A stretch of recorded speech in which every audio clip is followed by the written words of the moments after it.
mama ntuza ndacamubona tuzamura amaboko yacu tuzamura amabendera reka hari abantu isaha bari kubandikira kuko kuboko ni kurare abadogiteri ni abana beza hari igihe bareba bagasanga ibyo bintu bitazavamo bakavuga ngo ku kuboko ni kurareho bareba ukuntu bakugenza ariko twebwe ni mazima rero iyo tuzamuye amaboko gutya tuba tuvuze ngo aho amaboko yacu atagera amaboko y'Imana yahagera tuba tuvuze ngo amaboko yacu ni magufiya kandi nta kintu kirimo ariko mu maboko y'Imana harimo byose tukomere Imana amashyi menshi cyane tugira inzira y'Imana.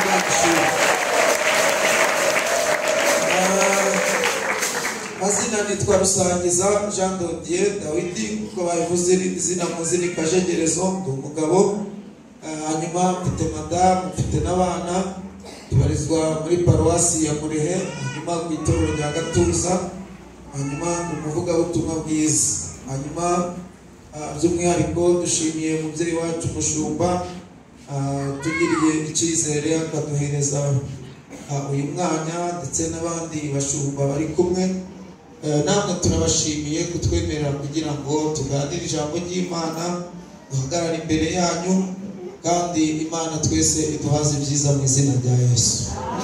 Hanyuma dufate Bibiliya dusome ijambo ry'Imana tugiye gusanga mu rwandiko Pawulo yandikiye Abakolosayi ibice byaho ni 2 ku murongo waho turasoma ku murongo wa 12 tugeze 15. Rwandiko Pawulo yandikiye itorero ry'Abakolosayi ibice byaho ni 2 ku murongo waho wa 12 kugeza 15. Mu isezerano rishya baje ya 203 isezerano rishya no guhera kwa Matayo, Mariko, Luka, Yohana byakozwe n'intumwa, Abaroma, rwa mbere rw'Abakorinto, rwa kabiri Abagalatiya, Abefeso, Abafilipi urahitugera mu Bakolosayi. Ibice 2 ku murongo waho wa 12 aravuze ngo kuko mwahambanywe nawe mu mubatizo kandi nimwo mwazuranwe nawe kubwo kwizera imbaraga z'Imana yamuzuye mu bapfuye kandi ubwo mwari mupfuye muzize ibicumuro byanyu no kudakebwa kw'imibiri yanyu yabahinduranye bazima nawe imaze kutubabarira ibicumuro byacu byose igahanagura urwandiko rw'imihango rwaturegaga karudukuzaho kurubamba ku musaraba kandi imaze kunyaga abatware n'abafite ubushobozi ibahimura ku mugaragaro ibivuga hejuru ku bw'umusaraba muvuge ngo amen. Mwakire neza ijambo ry'Imana. Hanyuma tugiye kuganira kuri iri jambo rifite insanganyamatsiko ivuga ngo kuzukana na Kristo no kubaho mu buzima bushya. Kuzukana na Kristo no kubaho mu buzima bushya. Hanyuma impamvu tuvuze ngo kuzukana na Kristo no kubaho mu buzima bushya hanyuma ntituvuge ngo kuzukana na Yesu bakagombye kuvuga kuzukana na Yesu ariko twavuze ngo kuzukana na Kristo kubera iki nukuvuga iteka ryose iri zina Yesu ntabwo ari izina ryahawe umuntu umwe gusa hari n'abandi bitwa ba Yesu hanyuma rero bivuga ngo abo bandi bitwa ba Yesu bagiye bapfa ariko ntibazuka ariko uwitwa Kristo we uwo twita Yesu Kristo yarapfuye ageza nyuma agira ute arazuka hanyuma uyu Kristo ariwe mu Kigiriki bita Christus cyangwa se mu Heburayi bita Mesiya ariwe Mesiya hanyuma mu Cyongereza Kristo bikavuga ngo anointed one wasizwe ari umwe yasigiwe ikirere uyu Kristo wasizwe ahangaha Yesaya ahita bisobanura icyo yasigiwe hanyuma Yesaya 61 murongo wa mbere Yesu aya magambo yayavuze bamuhaye umuzingo w'igitabo agiye gusoma aravuga ngo umwuka w'Iteka ari kuri njye ngo nsize amavuta mbabwirize ubutumwa bwiza kandi ntangaze umwaka w'imbabazi kandi mbwire yuko abababaye Uwiteka agiye kubasiga amavuta yo kwishima mu cyimbo cyo kwirabura. Ndashimira Imana yaduhaye Kristo akaba ari we wasigiwe kutubohora ku ngoyi z'umwanzi Satani. Tumukomere mu mashyi Imana ihimbaze. Rero Kristo rero naje kubabwira ubundi ubutumwa bwiza ni ukuvuga urupfu no kuzuka za Yesu. Niyo mpamvu na Paulo yagendaga avuga ngo twaje tutagambiriye kubabwira ikindi cyose keretse kubabwira Kristo wapfuye akazuka. Hanyuma rero ndi kubabwira ngo kuzukana na Kristo ni ukubaho mu buzima busha. Kubera iki? Ni ukuvuga iri torero ry'Ikorosayi, ni ukuvuga hari ahantu bari aho ngaho ubutumwa butari bwagerayo, hari ibigirwamana byinshi cyane, abantu basenga izindi mana, ariko abantu bakazajya bava imihanda n'imihanda hanyuma ngo bakajya kumva ubutumwa bwiza Efeso. Paulo rero ahangaha ari muri Efeso yigisha, abenshi bemeza yuko ko abantu bagejeje ubutumwa bwiza muri iri torero ry'Ikorosayi bumvishe ubutumwa bwiza babuvanye kuri Paulo ahangaha muri Efeso, kuko yahamaze imyaka 3. Hanyuma rero ni ukuvuga umugabo witwa Epafra niwe wazamukanye ubu butumwa. Yaragiye yumva ubutumwa bwiza Paulo arimo yigisha, arangije arizera, yakira Yesu nk'umwami n'umukiza. Igihe kigeze nawe arazamuka ageze iwabo Ikorosayi. Ahangaha Ikorosayi yegeranye n'i Laodikiya n'aho bita Hierapolisi. Ahangaha nuko agezeyo ntabwo yacecetse, ahubwo yaravuze. Niyo mpamvu Yesu yavuze ngo ibyo mwanyumvanye muzagende mubibwira abantu bose. Muri Bibiri wa 74 avuga ngo numara kumwemera nk'umukiza wawe ujye uhamya mu bandi ibyo yagize ute yagukoreye. Hanyuma rero ubutumwa twakiriye bwa Yesu wapfuye akazuka ntabwo ari ubwo guceceka, ntabwo ari ubwo kuryamana, ntabwo ari ubwo kugenda ngo twifubike ngo duceceke twiturize, ahubwo tukwiriye kubwamamaza. Misiyo yaduhaye yaratubwiye ngo tugende mu mahanga yose tubwirize ubutumwa bwiza. Abazemera tuzababatize mu izina rya Data wa twese n'iry'Umwana n'iry'Umwuka wera. Imana ishimwe. Haleluya. Amen. Hanyuma ubutumwa rero arabuvuga, abantu barabwakira. Hanyuma ahangaha Ikorosayi habaga ibigirwamana byinshi cyane. Ikigirwamana cyitwa Gasiperi, cyo bitaga Men, nicyo bitaga Isisi, nicyo bitaga iki nacyo bacitaga Serapisi. Nono ibi bigirwamana byose bafite uko babyizeraga, kuko Imana Siberi bavuga ko itanga urubyaro. Iyi bitaga Men, umugabo bavuga ko bayizera ko yishurira abantu birishwe. Iyi yitwa Isisi yo bakavuga ko ikiza indwara. Iyi Serapisi yo bavuga ko ari Imana itanga ubukire. Noneho abantu bakazajya babyizera bakarushaho no kugenda no kubiyoboka bakabisenga. Hanyuma umunsi ubutumwa bwageze Ikorosayi, hanyuma abantu bamwe bavuye abandi basigarayo. Niyo mpamvu mukwiriye kumenya mwebwe aho Imana yabava ntabwo abantu bashize, ahubwo ni abandi bakiriye. Kandi abo bakiriye ntabwo bafite amakuru ya hano, ahubwo bafite amakuru ya hano. Nimwe mukwiriye kujya kubwira abasigaye ibyo mwabonye batari babo. Hanyuma ngo aba bantu rero baje kugira ikibazo, bamaze gukizwa bamera nk'abantu rimwe na rimwe, ntabwo ari bose, ariko usanga hari abakristo bakizwa, yamara gukizwa akakira Yesu, ariko n'ibyakera ntabireke. Akaba ati ntawamenya, yamara gusenga hano ku cyumweru agahita ajya kubaza n'imizimu iwabo. Yava hano akajya kubaza umupfumu utuye iyo hirya, akaba ati mbariza iyo mizimu umbwirire. Noneho ukibaza uyu muntu urimo ujarajara uku nguku, urimo urasenga Imana, wamenye Imana ishoboye byose, ariko abantu bashoboye byinshi bashoboye na bike ntibashoboye byose. Umuntu ushoboye byose ni umwe gusa, ni Imana. Umuntu ushoboye byose ni umwe gusa, ni Yesu. Umuntu ushoboye byose ni umwe gusa, ni Umwuka Wera. Dukomere Imana amashyi yaduhaye ishoboye byose.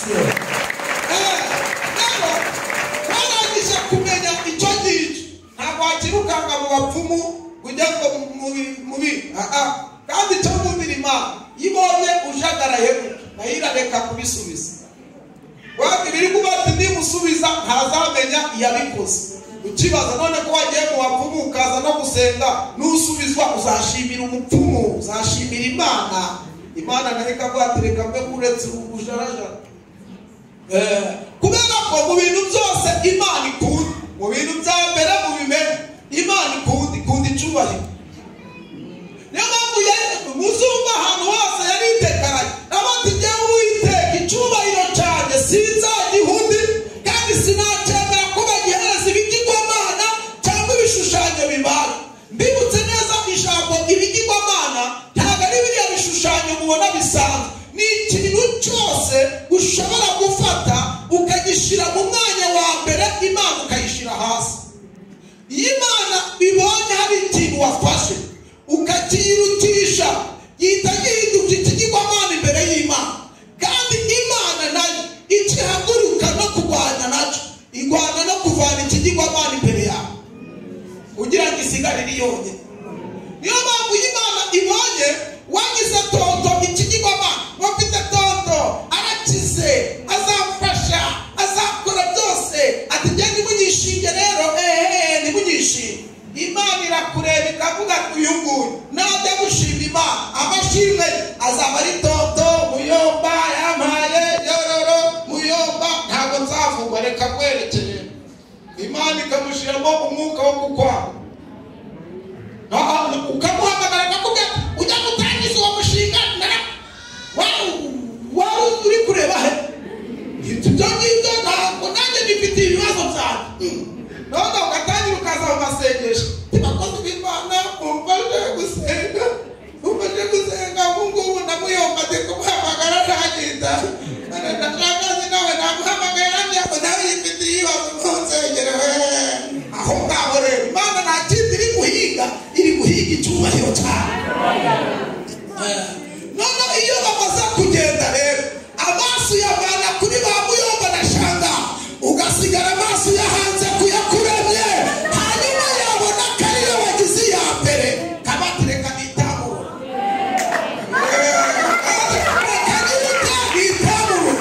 Naho Imana rero ntabwo muyirusha imibare, kandi kugenda ntabwo bagiye burundu.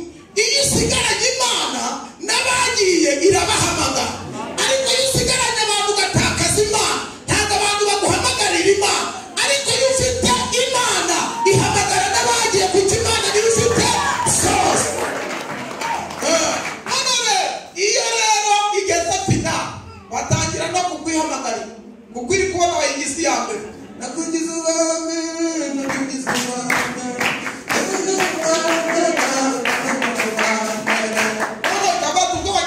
reka na ba Muyomba bagaruka.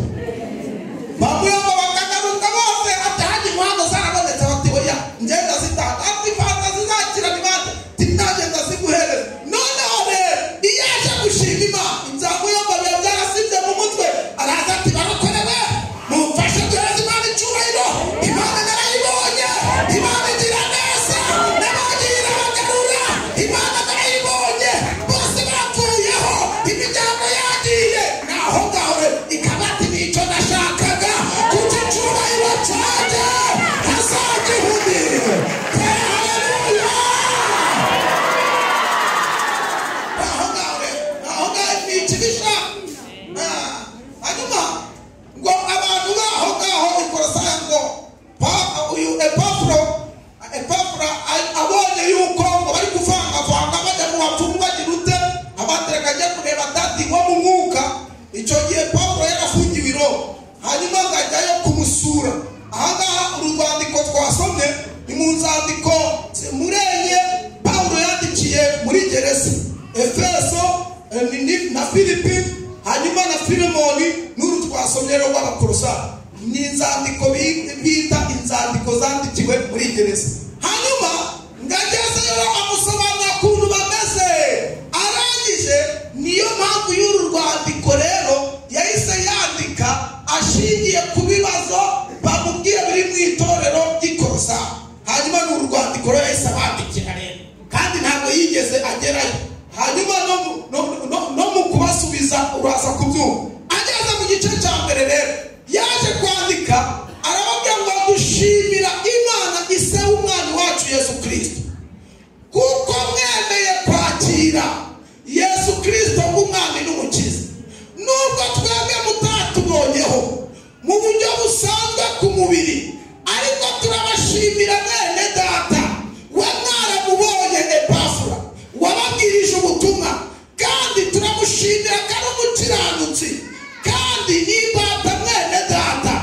Arangije ahita ababwira ati rero niba mwarahisemo Kristo mukakira uwo mwami wanyu, mukwiriye gushorera imizi muri we, kuko nta handi mwabonera ugakiza keretse muri we. Imana ihimbaza. Agati rero ngo mushorere imizi muri we, naho ibyo kujarajara ngo mwavuye ngo hano gusenga ngo mugiye ngo kuzana imiti ngo kwa mama ntuza ngo ntawamenya ngo two gukenyereraho ngo two kwiyorosa ngo two kwifubika. No, abati niba mwaramenye Kristo nimushorere imizi muri we. Haleluya. Arangije abarabandikiye urwo rwandiko. Hanyuma ageze mu bice bibiri niho twasomye. Abati ngo ubwo mwari mupfuye muzize ibyaha n'ibicumuro byanyu, yabahinduranye bazima na Kristo. Hanyuma ubundi niyo mpamvu ngo twapfanye na Kristo mu buryo bw'umubatizo, ariko si ukubatizwa gusa, ahubwo tugomba gupfana nawe no mu buryo bw'umwuka tukazukana nawe. Hanyuma iyo bavuze gupfa rero, ubundi hari abantu bari hano ariko batari bapfa. Hanyuma icyo tukuvuga gupfa ntabwo tukubwira ngo ushire mu mwuka, ahubwo ni ugupfa kuri kamere. Hanyuma iyo Bibiliya ivuze ngo twapfanye na Kristo tuzukana nawe, rero umuntu wapfanye na Kristo azukana nawe akaba mu buzima bushya.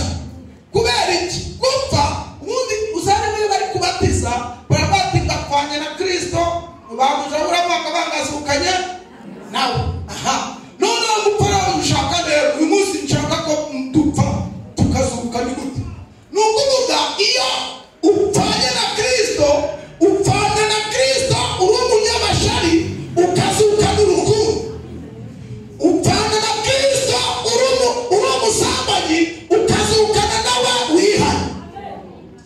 Upfanye na Kristo wabunuje ukazukana nawe wambaye n'umpita w'umukiza. Nukubonye akabato yapfuye, yarapfuye anarazuka, ukwiriye gupfa ukanazuka. Uzi ko umuntu apfana na Kristo muri Yorodani ariko batima manuza ntabwo mwiyumva, ariko yazukana nawe akabato. I love you so much.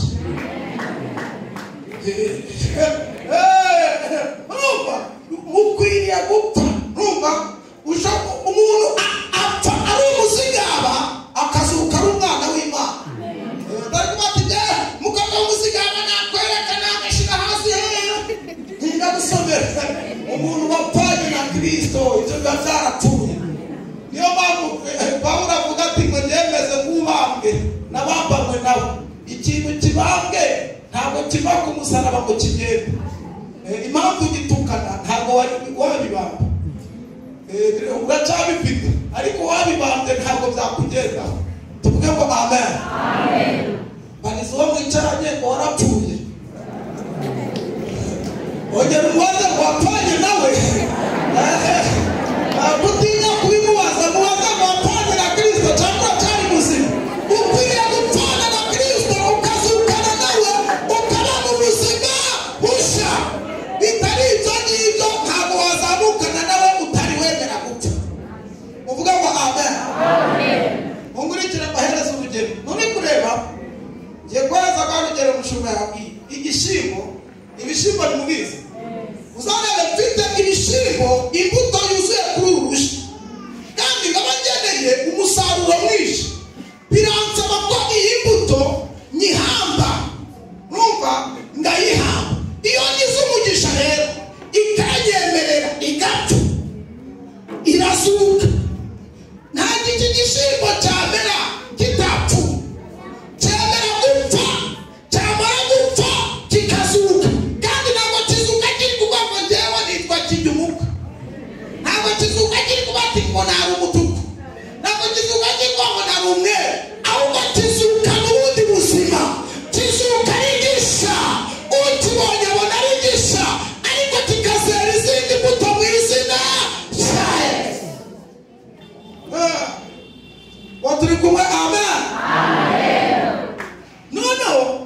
iki gishimbo rero iyo kimaze kumera hanyuma abahamagara nyiri umurima ati nameze none dore ibyatsi byameze ngwino ubagare oya ahubwo nyiri umurima ahora ahanze amaso ku bishimbo bye byameze siko bimeze none yabona ibyatsi byaje agahita abagara yabona hari udukoko twateye za ngongwa n'ibiti n'utunyangaruzi n'uduti twose n'udusimba akagenda ashaka icyuma agashyiramo tiyoda n'ibiti puriza udusimba puriza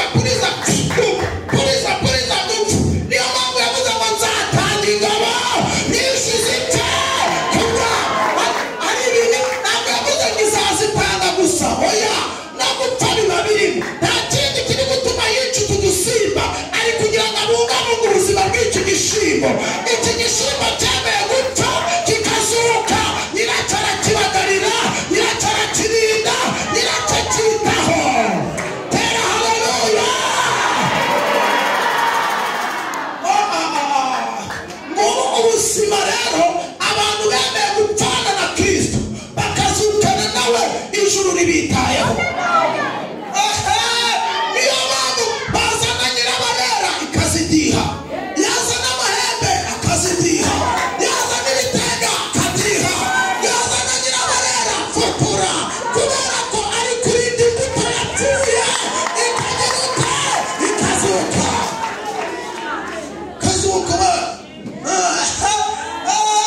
ubuse murabona wowe watidumbukuza ukajya kurandura ibishimbo byamukerera kure yakuvuta kwese hanyuma akazisobanura none urumva ari weho uzafata imbuto Yesu yitereye yicunguriye amaraso ugashaka kwimenyera no ntibikunda. Hari uburinzi buturiho, hari uburinzi tugendana uregageza umuryango urarinzwe hari Imana ikurinze, hari Imana igendana nawe, hari uburinzi bukuriho, hari uburinzi buri ku bana bawe. Tera haleluya y'imbaraga. Imana ishimwe, Imana ishimwe, Imana ishimwe, Imana ishimwe. Heza Imana icyubahiro. Izatanga ingabo nyinshi zipfa kubwa mubwirire ngo zarapfuye. Ubwo kumuriho hari izapfuye, hari izapfuye, hari ibitega byapfuye, hari nyirabarera zapfuye, hari amahembe yapfuye, hari komanda we zamura haleluya.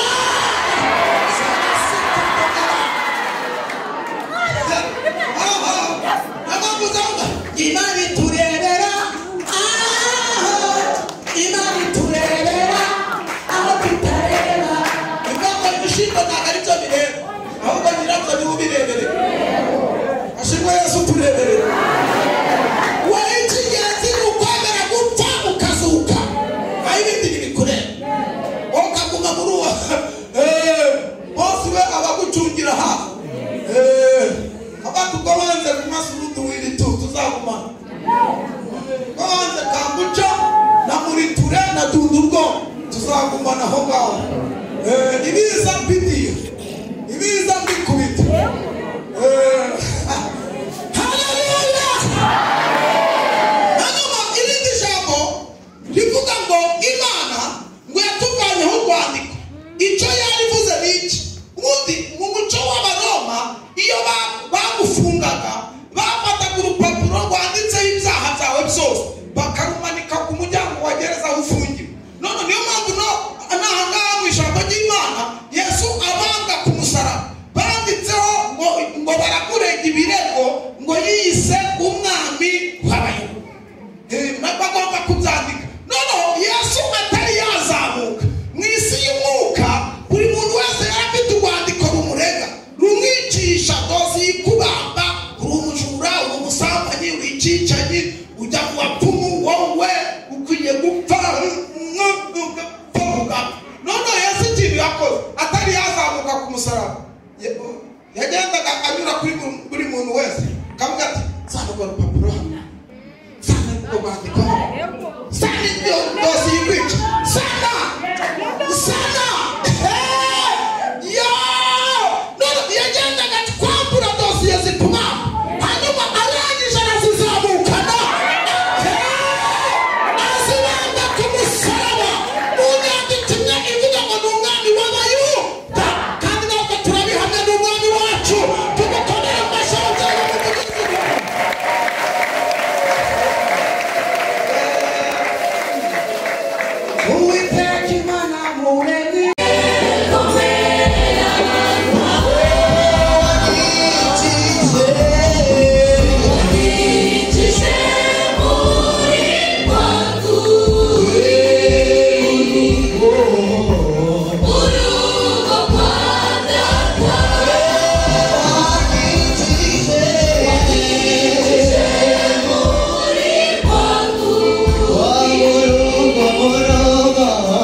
mwanya